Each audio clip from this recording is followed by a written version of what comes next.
Bismillahirrahmanirrahim. Assalamualaikum warahmatullahi wabarakatuh. Yang dihormati Ustazah Ibtisam binti Ibrahim selaku pensyarah bagi kursus USL 413M Al-Sirah Al-Nabawiyah dan rakan-rakan yang dikasihi sekalian. Kami dari Kumpulan 5 akan review 3 link video YouTube Ustaz Nawadi Anwar berkaitan riwayat hidup Nabi Muhammad SAW ketika dilantik menjadi Rasul. Sebelum memulakan pembentangan, izinkan saya memperkenalkan diri dan ahli kumpulan saya. Saya Ainun Nasuha binti Khairun Nizam bernama matrik D193111897 dan 5 orang lagi rakan saya iaitu Nur Insyirah binti Muhammad Syukri bernama matrik D1931225, Fatin Munirah binti Muhammad Jamalulai bernama matrik D193123118, Nur Fatin Atirah binti Sapudin bernama matrik D193117776, Dalili Atikah binti Syarul Nizam bernama matrik D193120000, dan yang terakhir Nur Amani binti Nazri bernama matrik D1931226. Untuk pengenalan ini akan menjelaskan tentang riwayat hidup manusia yang teragung, penghulu segala Nabi dan Rasul daripada baginda lahir sehingga wafat. Seperti yang ditulis, Rasulullah SAW berdakwah selama 23 tahun. Baginda ni berdakwah secara rahsia pada 3 tahun pertama sahaja. Kemudian Allah SWT mengarahkan Rasulullah SAW berdakwah secara terang-terangan. Pada ketika inilah bermulanya episod penyiksaan dan cabaran terhadap Rasulullah SAW dan para sahabat. Mereka ini diseksa dengan penuh kekejaman dan hina dengan teruk. Akan tetapi mereka tetap bersabar dalam menempuhi segala cabaran yang dialami ketika memperjuangkan agama Islam. Maka disebabkan itulah Allah SWT memilih para sahabat untuk hidup bersama Rasulullah SAW. Hal ini kerana Allah telah mengetahui bahawa mereka mempunyai ketabahan iman yang mana ia mampu menjamin untuk Islam sehingga ke hari ini. Assalamualaikum warahmatullahi wabarakatuh. Nama saya Nur Amani binti Nazri, nombor matrik D1931226. Seterusnya, ini adalah antara pecahan yang terdapat dalam ketiga-tiga link video YouTube Ustaz Wadi Anwar. Antaranya ialah yang pertama, Utbah mencuba berbincang dengan Rasulullah SAW. Yang kedua, kaum muslimin hijrah ke Habsyah. Yang ketiga, kaum muslimin dikejar oleh kaum Quraisy. Yang terakhir iaitu yang keempat, Umar bin Al-Khattab masuk Islam. Saya akan review link YouTube yang pertama bagi Sirah Rasulullah SAW siri ke-13. Isi kandungan yang terdapat dalam video siri ke-13 ni ialah mengenai Utbah mencuba berbincang dengan Rasulullah SAW. Di dalam perbincangan Utbah dengan Rasulullah SAW, kami membahagikannya kepada 3 peringkat, iaitu yang pertama, sebelum berjumpa Nabi, yang kedua, semasa berjumpa Nabi, yang ketiga, selepas berjumpa Nabi. Kita lihat terlebih dahulu kepada peringkat yang pertama, iaitu sebelum berjumpa dengan Nabi. Ketika kaum musyrikin Quraisy melihat perkembangan agama Islam yang sedemikian pesatnya, salah seorang pembesar Mekah iaitu Utbah bin Rabi'ah meminta izin dengan para pembesar Quraisy untuk cuba berjumpa dengan Rasulullah SAW. Dia ingin menanyakan secara peribadi apa yang dimaksudkan Nabi Muhammad SAW dengan dakwahnya dan apa tujuan baginda. Seterusnya, setelah disepakati oleh para pembesar Quraisy, Utbah ni diberi keizinan untuk berjumpa dengan baginda SAW iaitu Rasulullah. Tujuan Utbah adalah ingin menawarkan sesuatu yang besar, iaitu mengemukakan beberapa cadangan kepada Rasulullah SAW supaya berhenti menyebarkan dakwah mengenai Islam. Seterusnya, kita lihat pula kepada peringkat yang kedua, iaitu semasa berjumpa dengan Nabi. Setelah Utbah tiba di hadapan Nabi Muhammad SAW, beliau ni meminta izin dengan Rasulullah SAW untuk berbincang dari hati ke hati dengan baginda. Lalu Utbah berkata, "Wahai Muhammad, sesungguhnya kamu tahu kedudukan kamu dalam Quraisy. Engkau seorang yang dihormati. Tiba-tiba engkau datang membawa sesuatu benda yang besar. Okey, antara sesuatu benda yang besar ataupun sesuatu benda mereka ni tidak boleh terima adalah Nabi Muhammad SAW ni pecah belahkan kepercayaan dan mempertikaikan ajaran nenek moyang mereka yang terdahulu. Selain itu, Utbah juga berkata bahawa baginda SAW caci Tuhan-Tuhan berhala dan apa yang dilakukan oleh nenek moyang mereka. Okay, selepas itu, Utbah juga mengemukakan tawaran dan berharap Rasulullah SAW ni menerimanya walaupun sebahagian sahaja. Okey, antara tawaran Utbah bin Rabi'ah ni kepada Rasulullah SAW ialah yang pertama, harta. Jika Rasulullah inginkan kekayaan, maka Utbah dan pemimpin Mekah akan memberikan semua hartanya sehingga menjadi orang terkaya di Mekah. Yang kedua, kemuliaan. Pihak berkuasa Mekah juga bersedia untuk menjadikan Rasulullah SAW sebagai orang yang paling mulia di antara mereka. Yang ketiga, kerajaan. Jika Rasulullah SAW ingin menjadi seorang yang terpandang, yakni dihormati dan mulia, maka mereka bersedia untuk menjadikan Rasulullah SAW sebagai raja mereka. Yang keempat, dukun atau bomoh yang hebat. Jika Rasulullah SAW terkena gangguan jin, yakni sihir, maka mereka bersedia untuk mencarikan seorang dukun atau bomoh dan mereka juga bersedia menanggung semua perbelanjaannya sehingga sembuh. Yang terakhir iaitu wanita. Jika Rasulullah SAW inginkan mana-mana wanita, maka mereka akan mencarikannya. Okey, sekian sahaja daripada saya. Seterusnya saya akan menyerahkan kepada rakan saya yang lain untuk menyambung pembentangan ini. Assalamualaikum warahmatullahi wabarakatuh. Saya Ainun Nasuha akan menyambungkan perbincangan ini, iaitu semasa Utbah berjumpa dengan Nabi Muhammad SAW. Setelah Nabi Muhammad SAW mendengar dengan teliti tawaran yang telah dikemukakan oleh Utbah, iaitu berkaitan dengan harta, kemuliaan, kerajaan, dukun hebat dan wanita itu tadi, Nabi pun bertanya kepada Utbah, "Apakah kamu sudah selesai, hai Abul Walid?" Utbah menjawab, "Ya, aku sudah selesai." Okey, Abul Walid itu tadi ialah Utbah bin Rabi'ah. Okey, lepas tu Nabi pun berkata kepada Utbah, "Dengarkan apa yang aku ingin ucapkan." Lalu Rasulullah SAW membalasnya dengan membacakan surah Al-Fusilat ayat 1 hingga 5. Ketika Rasulullah SAW membaca surah Al-Fusilat itu, Utbah bin Rabi'ah ni mendengarnya dengan penuh kehairanan akan keindahan yang terdapat di dalam ayat-ayat surah itu, sehingga Utbah ni hanya terdiam sahaja. Malah raut wajah beliau juga mula menghasilkan ketenangan ketika mendengarnya. Setelah Nabi selesai, Nabi pun bertanya kepada Utbah, "Sudahkah kamu dengar apa yang ku bacakan tadi, hai Abul Walid?" Akhirnya Utbah ni tidak berkata apa-apa, terus bangun meninggalkan Nabi Muhammad SAW dan kembali ke tempat kaumnya yang sedang menunggu hasil kunjungannya kepada Rasulullah SAW tadi. Seterusnya, kita lihat kepada peringkat yang ketiga, iaitu selepas Utbah berjumpa dengan Nabi Muhammad SAW. Okey, ketika itu kaum Quraisy melihat wajah Utbah ni berubah dan ia sama sekali tak sama seperti wajah sebelum dia berjumpa dengan Rasulullah SAW. Setibanya Utbah di perhimpunan itu, mereka ni bertanyalah kepada Utbah mengenai hasil yang dapat daripada perbincangan tersebut. Lalu Utbah ni menjawab dengan tulus, "Demi Allah, aku telah mendengar daripadanya suatu bacaan yang tidak pernah aku dengar seindah itu sebelumnya. Bacaan itu tidak serupa dengan syair atau mentera." Okey, maksudnya Utbah ni berkatalah dekat kaum Quraisy tadi bahawa mukjizat Al-Quran tu adalah suatu bacaan yang indah dan tidak pernah didengarinya. Ia juga berkata bacaan itu tak sama sekali serupa dengan syair atau mentera dukun yang pernah ia didengari. Lalu Utbah pun berkata lagi, "Kerana itu, hai kaumku, sebaiknya kamu biarkan saja, jangan dihalangi sedikit pun kegiatannya." Ini bermaksud Utbah ni juga melarang kaum Quraisy untuk mengganggu kegiatan dakwah Nabi Muhammad SAW, dan Utbah berkata, "Biarkan sahaja baginda dalam menyebarkan dakwah." Lalu jawab kaum musyrikin, "Demi Allah, Muhammad ni telah menyihirmu sampai kamu terpengaruh oleh pujukannya."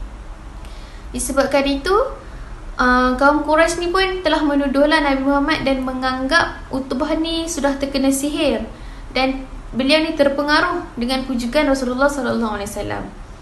Akan tetapi, Utbah ni hanya membiarkan sahaja mereka berkata-kata sesama mereka.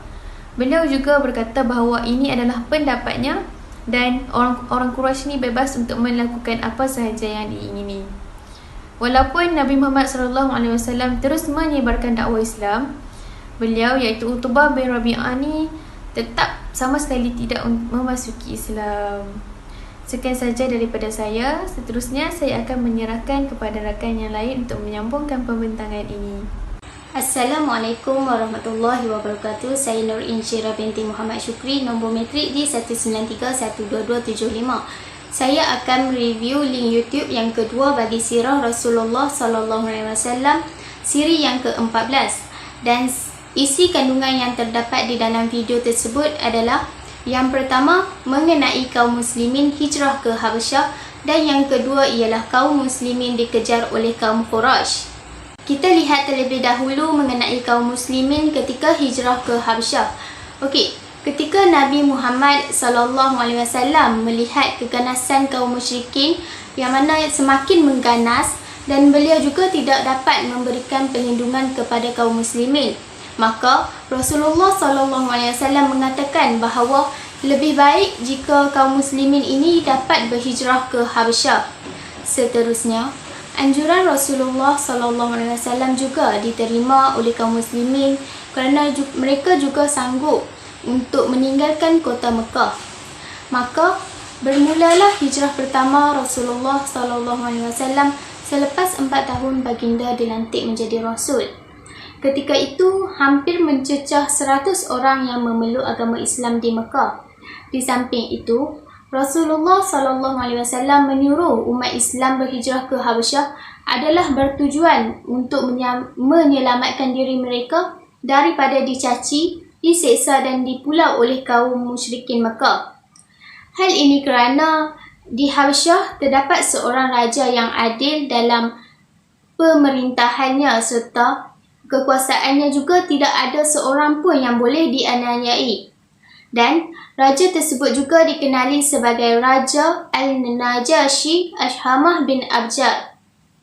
Beliau juga mengamalkan ajaran Nasrani, iaitu menganut agama Kristian. Seterusnya, terdapat 2 rombongan kaum muslimin yang pergi berhijrah ke Habasyah. Rombongan yang pertama, Rasulullah SAW menyuruh rombongan pertama ini pergi ke Habasyah terlebih dahulu, yang mana ia diikuti seramai 10 orang lelaki. Rombongan hijrah pertama ini juga diketuai oleh Sayyidina Uthman bin Mad'un. Okey, setibanya 10 orang dari kumpulan pertama di Habasyah, mereka ini disambut dengan layanan yang sangat baik oleh Raja Habasyah. Kemudian, jumlah rombongan kedua pula adalah seramai 83 orang yang terdiri daripada kaum lelaki dan perempuan. Hal ini kerana di dalam rombongan tersebut ada yang pergi bersama keluarga dan ada juga yang membawa isteri mereka. Dan rombongan kedua ini dipimpin oleh sepupu Rasulullah SAW, iaitu Sayyidina Ja'far bin Abi Talib. Seterusnya, kita lihat pula kepada poin yang kedua, iaitu kaum muslimin dikejar oleh kaum Quraisy. Okey, penghijrahan kaum muslimin ke Habasyah ini telah diketahui oleh pemimpin utama Quraisy dan mereka juga merasa risau jika Rasulullah SAW mengumpul kekuatannya di Habasyah. Mereka juga mendengar bahawa kaum muslimin akan hidup dengan aman di bawah perlindungan Raja Habasyah. Oleh itu, apabila mereka mendapat berita yang seperti itu, semestinya ia membuatkan kaum Quraisy juga merasa bimbang jika kaum muslimin akan meluaskan dakwah Islam di sana.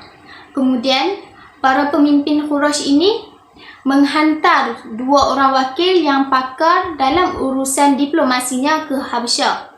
2 orang wakil tersebut adalah Amru bin Aish dan Abdullah bin Abi Rabi'ah. Kedua-dua utusan ini juga membawa hadiah daripada Mekah yang mana ia tiada di Habasyah untuk disogokkan kepada orang-orang Raja Kanan Habasyah supaya orang-orang Raja Kanan tersebut membawa mereka menghadap ke Raja Habsyah, iaitu Raja Najasyi. Dan itu juga akan membuatkan kerja-kerja dua orang wakil ini menjadi lebih mudah untuk mereka menghasut Raja Najasyi supaya membenci ataupun menghalau umat Islam di Habsyah untuk kembali ke Mekah. Okey, sekian saja daripada saya. Seterusnya saya akan menyerahkan kepada rakan yang lain untuk menyambung pembentangan ini. Bismillahirrahmanirrahim. Assalamualaikum warahmatullahi wabarakatuh. Saya Nur Fatina Atirah binti Sapudin bernombor matrik D193117776. Okey, sambungan yang seterusnya. Apabila berjumpa dengan Raja Habsyah, dua orang wakil kaum Quraisy dari Mekah itu tadi, iaitu Amru dan Abdullah, menghasut Raja An-Najasyi mengatakan bahawa Nabi Muhammad SAW mengaku dia adalah utusan Allah yang membawa ajaran yang pelik dan agama itu dapat memecah belahkan persatuan mereka. Mereka berdua juga mengatakan bahawa ajaran Nabi Muhammad SAW dan para pengikutnya telah keluar dari ajaran nenek moyang mereka. Bahkan agama itu, iaitu Islam, juga tidak diketahui asal-usulnya dan tidak sama dengan agama Raja An-Najasyi. Dua utusan kaum Quraisy itu tadi memohon untuk membawa pulang Nabi Muhammad SAW dan kaum muslimin yang berhijrah untuk dikenakan hukuman di Mekah. Raja An-Najasyi adalah seorang raja yang bijaksana dan tidak mudah menerima laporan dari satu pihak sahaja tanpa dibuktikan kebenarannya dulu. Maka, beliau segera memanggil seluruh kaum muslimin yang dituduh melarikan diri dari Mekah untuk memberikan penjelasan dari pihak mereka.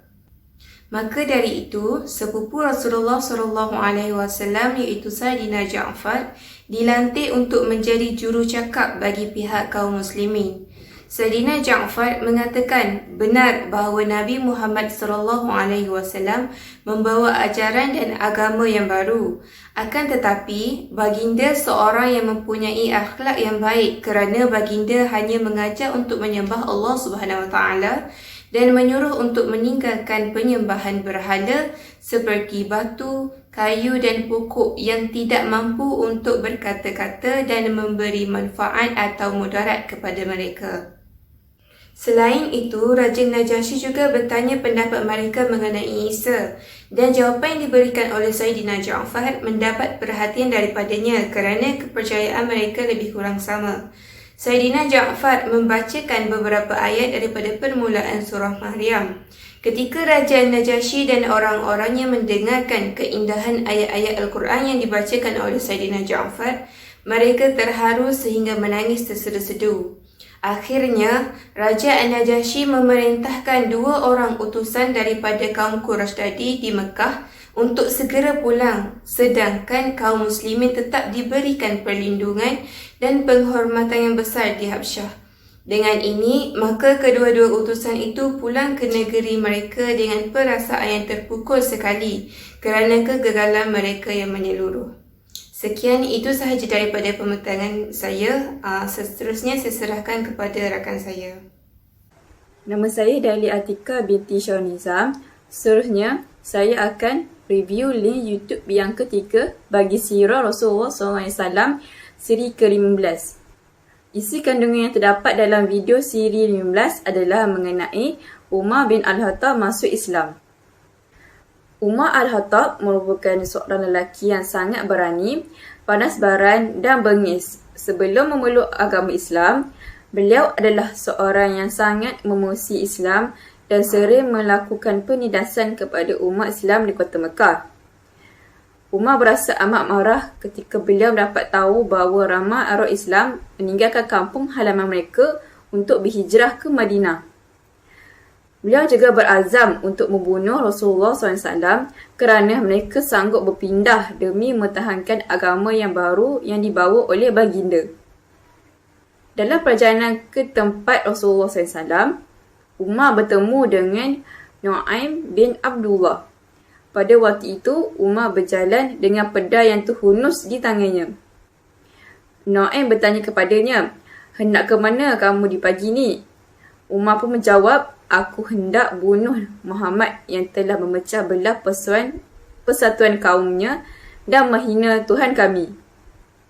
Nu'aim bertanya, jangan kamu tertipu oleh dirimu mahu menguruskan orang lain dan melupakan keluarganya sendiri. Tanya Umar dengan penuh keheranan, keluargaku yang manakah yang kamu maksudkan? Dari situ Umar dapat tahu bahawa iparnya Said bin Zaid dan adiknya Fatimah binti Khattab telah masuk Islam. Kemudian Umar segera menuju ke rumah Fatimah. Ketika Umar sampai di sana, beliau mendengar suara orang membaca Al-Quran dari dalam. Kebetulan waktu itu, Khabbab ibnu Ad sedang mengajar mereka berdua membaca Al-Quran surah Taha. Apabila menyedari bahawa ada orang di luar rumah, mereka segera menghentikan pembacaannya dan Fatimah segera menyembunyikan Al-Quran yang dibaca mereka di balik bajunya. Manakala Khabbab ibnu Ad pula segera pergi bersembunyi di bawah kelong, iaitu tempat tidur keduanya. Setelah dibukakan pintu oleh Said bin Zaid, lalu Umar segera masuk dan bertanya kepada Fatimah mengenai berita yang telah didengarinya serta meminta kepastian mengenai keislaman Fatimah dan suaminya. Akhirnya Umar mendapat jawapannya. Beliau meregut baju iparnya dan hendak membunuhnya. Umar juga bertindak menampar Fatimah sehingga terguling-guling dan berdarah mukanya kerana cuba mempertahankan suaminya. Apabila melihat tangisan dan titisan darah yang mengalir di wajah Fatimah, Umar seakan tersedar dan hatinya tersentuh dengan ketabahan adiknya. Sekian saja daripada saya. Seterusnya saya akan serahkan pada kawan saya untuk menyambung pembentangan ini.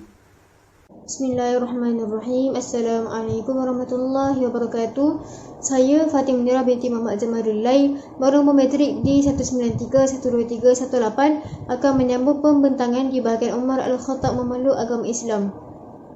Baik, kemudian Umar bertanya kepada mereka apa yang sebenarnya yang mereka bacakan. Lalu Fatimah mengatakan bahawa ia adalah sebuah kitab suci Al-Quran yang diturunkan oleh Allah Subhanahu Wa Taala kepada Nabi Muhammad SAW. Beliau juga meminta untuk melihat lembaran Al-Quran, tetapi Fatimah enggan memberikannya kerana risau Umar akan mengoyakkannya dan merosakkan kitab suci itu. Tetapi Umar berjanji untuk tidak merosakkannya dan Fatimah mengatakan bahawa Umar perlu menyucikan diri, yakni mandi terlebih dahulu sebelum memegangnya, kerana lembaran tersebut hanya boleh disentuh oleh orang yang telah bersuci sahaja. Setelah bersuci, Fatimah memberikan Al-Quran kepada Umar untuk dilihatnya. Lalu beliau terpesona dan mengakui akan keindahan ayat-ayat suci itu. Seterusnya, apabila Khabbab mendengar ucapan itu, dia terus keluar dari tempat persembunyiannya lalu berkata bahawa mereka berharap Umar akan memeluk Islam, dan Khabbab juga memberitahu mengenai doa Nabi, iaitu, Ya Allah, kuatkan Islam ini dengan keislaman Abul Hakam atau Umar bin Khattab. Lantas Umar menyuruh mereka membawanya berjumpa Rasulullah SAW di rumah Arqam bin Arqam di Bukit Safa untuk memeluk agama Islam. Setibanya Umar di sana, para sahabat menjadi gempar dan salah faham kehadirannya di situ. Mereka beranggapan bahawa beliau di situ untuk menimbulkan kekacauan. Setelah Umar masuk berjumpa dengan Rasulullah, beliau pun menyatakan keislamannya. Maka bergemalah laungan takbir di rumah Al-Arqam ketika itu bahawa Umar telah masuk agama Islam. Alhamdulillah, kita telah sampai di penghujung video pembentangan.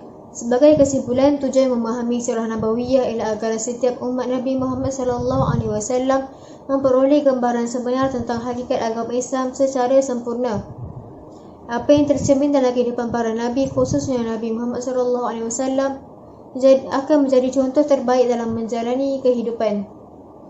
Seterusnya, Allah Subhanahu Wa Taala menjadikan baginda sebagai qudwah hasanah, yakni contoh ikutan terbaik bagi seluruh manusia sama ada dari segi akidah, hukum dan akhlak.